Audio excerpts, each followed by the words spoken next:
Welcome to the People's Playbook podcast today. I'm pretty pumped today because I have a guest who I consider a friend, a mentor, and a fellow business owner with us today. Matt Bell owns and is the CEO of Shelmerdine Garden Center, which he just acquired, I think, I'm going to guess over a year ago now, and founder and CEO of Gellers Design, which just builds and just does some amazing things. And he's won multiple awards for that business. I came into contact with Matt at a speaking event, and his message resonated with me. His leadership style resonated with me, and I was thrilled when he agreed to be on the podcast. So, Matt, welcome to the podcast. Yeah, awesome. Thanks for having me, Jason. Yeah, absolutely. So, Matt, let's get right into it. So, you, you know, you were busy enough with Gellers. I'm sure you weren't looking for things to do, right? And then all of a sudden, Shelmerdine came. And tell me about that story, how that happened, and what made you say, hey, I'm going to take kind of two teams and see how we can merge these together and create something.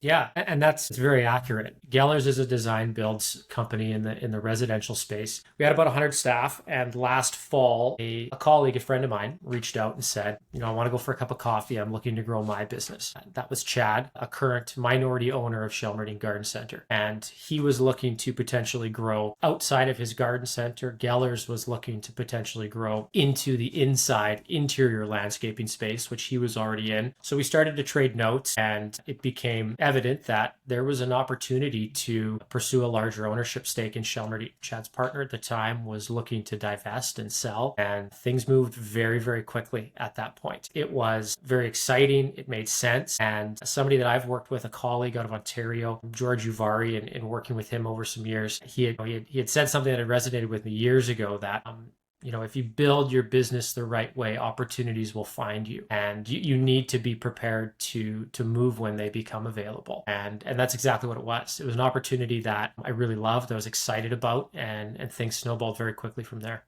It's unbelievable how a conversation or a coffee can turn into something pretty big along the way, right? Yeah. Yeah, unreal. So you built Gellers. Let's go back to Gellers now for a second. And you built that, and it's now the largest residential landscape company in Winnipeg. Okay. So you have 100 staff. How do you just keep that growth going and culture growing strong when you have so many people along the way, and then you're doing multiple things? So how do you how does culture resonate, and how do you make sure that stays strong? I think, and maybe contrary to some of the public opinion, but I think culture in a large company, I think it's easy to maintain when you have a strong culture.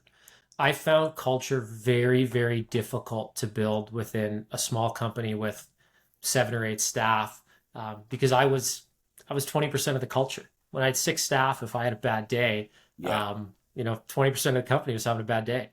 So being at a company now, we worked hard to bring in the right people as we built it out. And by building Gellers out to now, when somebody enters and joins the team here, you can see it on the first day. Walk into the truck, like, whoa, everybody walks a little bit quicker here. Like, Yeah. I better catch up. Everybody's in uniform. Like, what? Okay, I better, I better get that on. I don't change at the work site. I come in my uniform. Yeah. Being able to have a culture where people are building everybody up, we're open, we have honest conversations, we call each other out, and it starts at the leadership level. We are routinely meeting. We have a scheduled leadership meeting. We're sitting down. We're it's almost like couples therapy. Yeah. Let's This is the issue. Let's talk about it. Let's deal with it. Let's deal with it right away. Nothing gets brushed under the rug, and then that needs to perforate out to the direct reports and the staff that are working with them on a daily basis. Yeah, it's amazing how people actually shy away from direct conversation. Yep. I do a lot of speaking and courses on direct conversations, and for some reason, people shy away from it. But it's so amazing when it actually happens, because instead of wearing our emotions on our chest and holding that in, all of a sudden we get it off, and we can actually build and we can move forward. Yeah, it's we talk a lot about what's good for Gellers is good for you.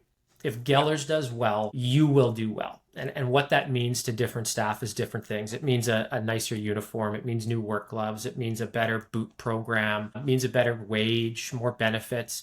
If Gellers is doing well, we pass that on to our staff. And when you can have the mentality that, hey, like, if the company's doing well, that's good for me too, then people are motivated for the company to do well. And you're able to call things out for the betterment of the company. Yeah. When you're in the sector that you're in, sometimes people experience high turnover, right? And it seems like you've got a pretty good handle on that. How do you show growth within the company? Because a lot of times we're getting younger people, right, doing those retail jobs and working those hours. But you see some gems. Like I think the younger generation's amazing. I think there's so many gems out there that we just have to learn to coach and nurture. How do you say, hey, you know what, you can stay here at Shelmerdine or Gellers, and there is a path. There is a path. How do you communicate that path to them? I think an overarching theme in how I try to manage the companies is developing a company where somebody can find their dreams within ours. I Yeah. have a dream and I have a vision. I want somebody to be able to pursue their goals within the larger vision of the company. Now, beautiful phrase that many companies say. How do we act on that? What are the action items we do with that? One, I think, is you need to be a growing company. In a growing company that is looking to expand beyond, in my landscape industry, a two crew company, if they're going to be a two crew company forever, they're always going to be excellent staff that have to leave in order to get a promotion. So by being a growing company, we're able to have staff that when they stick their hand up and say, I want to do that, hey, no problem. In 18 months, we expect to have a new open spot. We'd love you to interview for that position.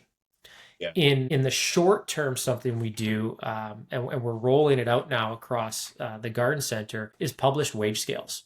So the day you start, you can see your responsibilities and your wage associated with that, and then the next tier up and so forth. And I think we have 14 or 15 different tiers on that within the role setup, so that if someone says, I want to earn more, or I want an increase in my compensation, well, here's the wage. Can you do these 3 or 4 things? And we've trained you on these 3.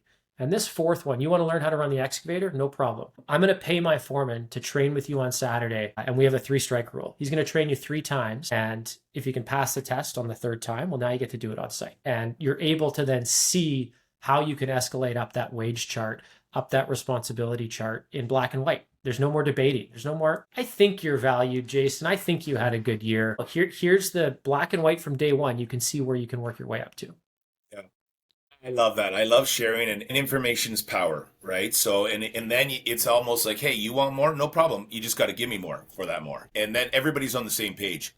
You did something that's I found very gutsy, but I totally agreed with your move on the profit sharing and Yep. kind of explaining and showing your books to your staff. How did you, first of all, a 2-part question. How did you make the decision you were going to do that? And were you a little scared along the way before you said, okay, I'm going to show you some things now? Were you nervous along the way? Yeah, you're always nervous. And I think in any open book management of any kind, you need to have a certain level of maturity and understanding, and they go hand in hand. You can be super mature and elevated in your day-to-day living and your lived experience, but if you don't understand how business works or a P&L statement is read, I could show you the books and you could get pretty angry right away seeing a big profit amount and wanting more money at the bottom. So part of going full open book is making sure you're educating your staff at the same time on what they're looking at. Now, when we did bonus and profit sharing on the Geller side, we have a system we do and it's per job, and we share a percentage back to the staff. You have to know your numbers ahead of time in order to do that. And I can remember, you know how you have moments in your career that you always remember. I can remember when I first started Gellers. We'd just gotten out of spring cleanups back then. This is probably over a decade ago. Worked the guys really, really hard. Maybe we had 6 or 7 staff. And I think back then, like, guys were making, I don't know, like $8 an hour, or maybe $9 an hour. Like, it was very, very minimal. And coming back in and giving guys saying, hey guys, we had a great spring. Everybody gets a 10% raise across the board. I thought it was like awesome. It's great. Yeah. It was like, I don't know, 70 cents an hour or something. And Yeah. like, nobody cared. Yeah. Like, there wasn't like, I'm ready for the rah-rah. Nobody cheers. No, we're just like, okay, cool, sick, awesome. Yeah. And then now with profit sharing, you're not waiting for the end or like a company move, a big rah-rah moment. You're looking at it per job, knowing like, hey, if we can hit our targets here, I got a pretty good opportunity to put a couple $100 extra in my pocket for last week's worth. Yeah. Yeah, that's I find that so powerful, and I consider you a bit of a visionary, specifically in your sector. You think differently. How do you balance being a visionary but kind of a boots on the ground leader as well? Because I know your company knows you, you're there. It's not like you're this big guy in an office somewhere and you walk by and you don't see, like you're with the team, but you're also a visionary. How do you balance that? I think, well, not well, I would say. I'm trying my best. It's funny. We just rolled out a new benefits program Wednesday morning and at a 7 a.m. meeting, and we had, I don't know, 80 staff there. And I was in a suit because I had to do some client meetings that day. And we had one or two staff members that obviously had never met me because they asked what my role was in the benefits company, thinking I worked for the benefits company and not the owner of Gellers. Hey, listen, you have 100 staff. There are staff that don't get to interact with me on a day-to-day basis, or even on a weekly basis. And I'm looking at ways to try and improve that, especially when you, on a landscaping front or a construction front, we don't have a centralized office that everybody's coming to. So that part, hey, I haven't cracked that one yet. I'm working on it. And we're talking about newsletters or monthly addresses or things like that. For the staff that are in leadership positions or in foreman positions that I do get the ability to interact with, I think you need to just be around. I want them to know that they can come to me with any problems and any concerns. And I think you have to lead with a level of empathy that they know they're able to approach you with what may be a bad idea or maybe a concern that isn't really a concern for me, but it is for them, and being able to be open to the conversation. And something we do in employee orientation in the springtime when we've got 100 people, usually more than that, sitting down for our orientation day, one of the first slides, everybody's got my cell phone number across the whole company. Here it is. Call me anytime, text me. Like, I am all ears for that. And making yourself accessible is important. I think it matters, especially to today's generation that we're trying to recruit into the trades. Yeah, I agree. And I'm hoping more people understand that the trades are a really good route to go, right? Yeah. It's you want to make a lot of money, you can make a lot of money going into the trades right now. That's the biggest push, I think. I grew up in the era of you go to university.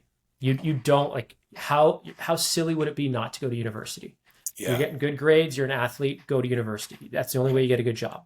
Yeah. And now fast forward 20 years, we got a population that thinks I shouldn't say a population. We have a segment of the population that thinks it's undesirable work to go to the trades. Yeah. And I have guys and girls that are buying homes, having families, building out a life in the landscape trade and the landscape profession, and building out a pretty attractive life, I think. Yeah, I agree. And I had this conversation with a customer this week as well. And what bothers me is, people understand what they pay for a plumber, an electrician, a carpenter. They understand that. For some reason, they don't understand the pricing and why landscaping costs the way it does. And they don't understand that it is a trade, and it is skilled labor. And they are doing some amazing things to increase the investment of your home, your property, your commercial, whatever it is. But for some reason, we need to educate the public on that, and just figure out, like, what's the disconnect there, because there's a really good career that can happen out of that. Yeah, I think I know there's a lot of conversation now about getting in front of students earlier in the grade 7 and 8 and 9 and exposing them to the industry. I also think, like, industries have a cyclical up and down. And I think recognized during COVID, there was a huge push back to outdoor living. We couldn't travel, we had to stay home. And that hasn't left. Like, people still recognize that being able to entertain at home, live well outside is, I know a brand in the US uses that a lot, very common now. I think as people now grow up with that, they're going to look at that as a valued trade in the future. At least that's my hope. Yeah, so I hope that as well. You do a lot of team events, and you're all about kind of making sure that people enjoy where they work. If you could think of a proudest team moment that you've had in either company so far, what comes to mind? You know what? We went down to probably 2. So second year in a row, we held a annual golf tournament in support of Cancer Care Manitoba. Second year in a row, we've raised over $25,000 for cancer care. And to be a to be a small family run business that, a decade ago I was, mom and pop kind of thing, to be able to actually have the community come together, sponsors, suppliers, and be able to raise that kind of money is with huge support from our team is really attractive. The second event that I'll actually probably, I will shout out, I actually had nothing to do with it. So one of my project managers took it upon himself to plan what he called the Foreman Open. And he held a Saturday morning mini golf tournament, took it upon himself to invite the majority of the construction crew, anybody that wanted to come. And unbeknownst to me, with zero input from me or marketing or anybody to do with people, planned an outside of working hours, unpaid golf tournament just for the staff to go and enjoy. And I think that speaks to the culture that we have here, where culture can't be driven by one person. And to have somebody that has nowhere in their job description culture or people or events, take it upon himself to plan that, that's a pretty proud moment, I would say, for me. Yeah, and you should be extremely proud about that. Thank you. I admire how open and honest you are about your cancer journey, and I am, because I've obviously gone through that journey as well. And I remember us talking about that, and you said it's the kind of cult you never want to be part of, right? People look at you, and it's like you're like, oh, you too, and whatnot, and you look at each other like, cool, and then you kind of look at each other like, I wish we didn't have that in common, right? Yeah. At the same like having time. A bad childhood, like, oh, Yeah, you got, yeah. Yeah, but you've been so open and honest about it. But do you think so? I'll word it this way: how has that, you being so vulnerable about that, how has that shaped your leadership style? It's definitely given me perspective. I would wish cancer on nobody, but I would wish the perspective you get from it on everybody. I wish everybody was born with that level of perspective. I think we'd be a nicer society if you did. Yeah. It just puts into an actor in a famous social media clip says, as when it's really bad, like this too shall pass. And then when it's really good, this too shall pass. Yeah, Tom Hanks, I think it was. And I don't know if it's his quote or not, but having cancer and going through a diagnosis like I had, it's put that in perspective. When days are bad, they're never that bad. When days are good, they're never that good. And consistently beating that drum to the staff that I work with on a daily basis has definitely turned us into a better rounded leadership team. I definitely recognize myself. I have that perspective. Not everybody else does. Yeah. And what is, a paving stone that was installed the wrong way, that's, ruining someone's wedding, and like the sky is falling, and half an hour later it's fixed. Hey, I recognize, like, to them, it's still a huge deal. And you can't brush that under the rug, but I know I can end my day knowing, like, we're going to be okay. We're going to solve this. We'll get through it. It gives you a totally different perspective. And, I said to my buddy once, I said, the guy who would cut me off on the road before, he'd get to the parking space before me, he'd give him a dirty look, or he'd be like, why is that beep and whatnot? I'm just so much more, no big deal, bud. Like, hey, if that's the worst thing of my day, of you cutting me off, and we're okay, right? Yeah. We're okay along the way. So I was thinking earlier today, I had one of my staff who's on mat leave. She visited with her young daughter, her little baby, trying to compare pre-cancer versus having cancer, the perspective shift I have. It almost reminds me of my attitude or my mindset towards children before having my own. Like, just that much of a huge cultural shift to, like, hey, kids are cute, I love kids, to then having my own, of like, what a life-changing moment that was, and how I view things, and different perspectives you gain from having children and obviously having cancer, but just the one side all the way to the other. For those that have had children, imagine what your opinion was of kids before you had one, and then you have one, and you've never loved anything more in the world. Yeah. Well, the perspective you have from cancer or any terminal illness or significant health diagnosis, it changes how you view things. It makes you realize you're tougher than you think. Yeah. Right? you'd think before, oh, you played this sport or you did this and whatnot, and that was tough. I say to my buddy all the time and my family, I say, you don't know what tough is until you go through something like that, right? And the impact it has on everybody around you, your family, your friends, your partners, it just has such a effect and a domino effect on everybody around, right? Yeah, you like it definitely hardened my attitude that like there's nothing I can't do. And there's no you can't give up. You can't. Like you have to get up and put one foot in front of the other. And if you view every problem or hurdle you run into that way, like we just have to fall forward, you Yeah. know. It's we deal with that with, clients. Not every project goes great. Yeah. I got a call this afternoon with a lovely family that we have let down a little bit, and I used to dread these calls, and obviously they're not great calls to have, but Sure. as the owner, I got to represent my company, and hey, like I agree, this wasn't the experience we promised. What can we do moving forward? Let's fall forward together. How can we solve this? And just having that attitude of always moving forward, you have to, because there's no alternative. Absolutely. What's the one leadership trait, value, principle that's a non-negotiable for you? It's one of our core values. It's a crude acronym. It's called GAF. GAF stands for give a. We can all fill that in Okay. ourselves. Say what? Yeah. Yeah. Yeah. Give it a break. Uh, Yeah. yeah, give a frick. Yeah, we'll go with that. We'll keep PG Yeah. 13, but Yeah. um, that is non negotiable. Yeah. And that for any leaders on any of our teams, on both companies now, it doesn't mean no work life balance. It doesn't mean putting in 13 hours a day.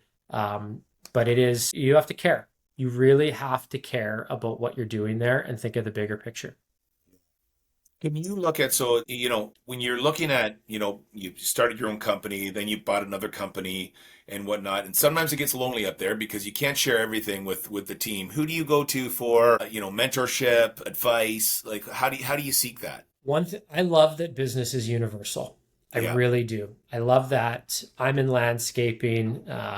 You're in kind of an HR business development type business. Other people can be in construction. Other people can be in marketing and media. Owners and founders or CEOs, leaders, we all face the same set of problems. And finding community groups or collections of people that you can go and spend time with, not necessarily in a, hey, this is my problem. How do you solve it? But being able to go and just spend time and just be around people that are going through what you're going through, have conversations with them. I've learned so much from playing hockey with other business owners. I've learned so much from um, sitting in a steam room with other business owners and just shooting the shit. I've learned a ton from traveling to industry events. I can't recommend traveling enough, not only as your development as a human being, but as your development as a business owner, being able to travel to an event that's focused with landscapers in my profession. I'm going to leave for Toronto this weekend for a garden center convention. Being able to walk around those, speak openly about numbers and problems and not worry about the company being across the street from you, like that is huge. That should almost be a prerequisite to running a successful company. Spoke When you talk about speaking to other leaders, one of my favorite TV scenes out there, and you probably know what I'm talking about, but did you watch Ted Lasso? I have not, but I've been told I must. Okay, so there is a scene, and Matt, please just tonight Google it. There's a scene called "Be Curious," and it I is have seen that scene. Yeah. yeah, and it just resonated with me. So it's amazing when you ask questions and you look for things and you just have a conversation. What you're actually going to find out about somebody, yourself, your business. You pick up things just by asking questions, and it's so nice when leaders actually say, you know what, I don't know that. I have no clue on that. And that I find that so authentic. And I find that when people do that, they raise themselves up as even a higher leader than they already are because they're just vulnerable and they're authentic and they say, yeah, you know what, I have no clue what that means, right? Yeah. I don't know is a powerful phrase that Yes. I think myself 7 or 8 years ago, I think I had a bit of an ego. I think Yeah. I know I did. I think I definitely had a bit of a chip on my shoulders, and coming full circle, losing that and being able to drop that has been instrumental in my ability to grow and certainly my company's ability to grow as well. Absolutely. When you're looking at your company, how do you spot future leaders? What do you look for when you say, hey, that girl, or she's great, or he's awesome? Like, do you have something in your mind that you look for? They have to adhere to our core values. They have to care a lot. They have to believe in a future here. They have to, say yes. They have to want more. Not everybody wants to be a leader. I talk a lot about A players, B players, C players. You need Bs, and people want to be Bs. They want to be, this is where I'm at, and I'm consistent, and I'm going to cruise here, and I'm going to be a 10 out of 10 employee, but I'm not going to run stuff, and that's okay. Leaders, I think especially being able to see, getting construction's easy because you get to sit back and kind of watch a job site. It's funny seeing some of our lead hands and guys that were lead hands and are now foremen that have come in, and you kind of sit back there at the end of a job and you go like, huh, all of these new guys, they're not going to the foreman, they're going to this lead hand just as much. And then you kind of sit down after, and hey, would you ever consider, a promotion, or do you want more? And some of our best leaders haven't walked into our office and said, I want to be this. We've been able to see them naturally kind of put themselves in that position and then offer that to them. It's great. Leadership without titles, right? Yeah. Yeah. I hate titles. Oh, I hate titles in a business. I hate it so much. Yeah. The question shouldn't be like, why does that person get this and I don't? The question should be, what do I have to do to earn that? Like, what am I not doing now to get over there to where that person is? It shouldn't and that shift is important. Great. I've got two more questions for you because you've been super generous with your time today, Matt. One of them is when you actually said, hey, you know what, I'm buying this new business in Shelberdine, and you're saying, hey, this is going to be the new thing. What was the biggest hiccup with people based on having, now you have 100 people over at Gellers, now you have X amount of people at the new place. What was your biggest hiccup? And the reason I ask is because I deal with a lot of leaders that are merging and acquiring new businesses. And what's kind of one of the things that you thought, wow, I wish I knew that ahead of time? Probably two things. One, I've had to delegate a lot more than I expected, to the point where we had to create a new role, an executive assistant role. And I think if I had that role earlier, I would have moved quicker. So that was just a lot of admin stuff, a lot of meetings, a lot of follow-ups that I used to do really, really well myself. I've had to delegate a little bit to an EA, and my vision of an EA is someone who could sit here and probably do a pretty good job of replicating what I'm doing. So I have a really, really high standard for that, and there's going to be some growing pains, but I'm excited with who's in that role now, where we're going to go with that. The second takeaway, and probably the bigger one, would be I've had to delegate if we think of if I use the analogy of trying to grow somebody into a leader, almost like tending to a crop. Yeah. Almost like a farmer. Sure. I've had to delegate some of the farming for new leaders to other people. We will have people that will be in leadership positions in a year or two, or wanting to sit at that table that I haven't worked with a lot personally. And that's kind of maybe my newest fear. Yeah, sure. For sure, right? We have people that are going to be on Gellers that are going to be in project management roles or managing certain things that I haven't worked with a lot, and I haven't developed those leadership skills. Somebody else has had to do that. We are on Shelmerdine, we are expanding, and we're investing into the business and growing new lines and divisions, and we're going to have people leading those that I haven't grown from seed to harvest. I'm getting the harvest and hoping it's what we kind of planted. You've been forced based on the size to let go of it, right? Yeah. Yeah, and that's I can understand that's difficult. My last question for you before I let you get on with your busy day is, if you were giving a young person some advice and you said, hey, listen, here's the one kind of piece of leadership advice I can give you based on starting your own company or just kind of getting into the game, what piece of advice would you want to give them?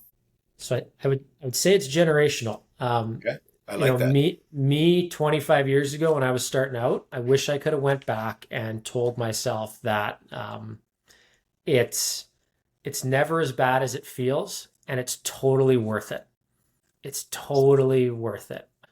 I wish I didn't lose as much sleep as I did going through it. It's going to be worth, whether I was successful or not. It's worth the challenges to get there. It's worth going through it to be who the father I am to my son now. Yeah. And to the new people, to the next generation, to the 17 or 18-year-old out there that's looking to start a business, and I tell this to new staff, like it will be harder than anything you've done in your life. It's not the glam that you see on social media and television shows now. It's not the I exited at 400 million and I 3 years of hard work. Like that doesn't happen. Maybe it does, but it doesn't happen in my circle or in my life. You and far between. I agree. Yeah, you were going to work harder than you ever thought you could. And I joke with Chad, my business partner, a big part of being a successful business owner is how much, pardon my friend, how much shit can you eat Yeah. before you give up? And you're gonna eat a lot of punches along the way. And as long as you don't give up, and you're willing to work that hard, you'll get there. But the new generation, I definitely think that's growing up in social media, I think it gets glamorized a little bit. And Okay. yeah, you Boot. know, Yeah. yeah, You got to put your work boots on, right? invoicing at 3 in the morning on a Saturday night, like that's not fun, but you got to do it sometimes. You got to do it. Matt, with that, hey, first and foremost, thank you for your authentic, vulnerable leadership style. It's contagious. I can personally tell you when I talk to you or when I see you, you bring an energy in the room. People want to be around you for a reason, and you've earned that. And we said earn a couple times in this episode. So you've earned what you've sown, and I appreciate you as a leader, and I appreciate you as a person. So thanks for being on the podcast. Thank you, Jason. Appreciate you. If you loved that session and that conversation as much as I did, would love to have you join our People Playbook community in the link below.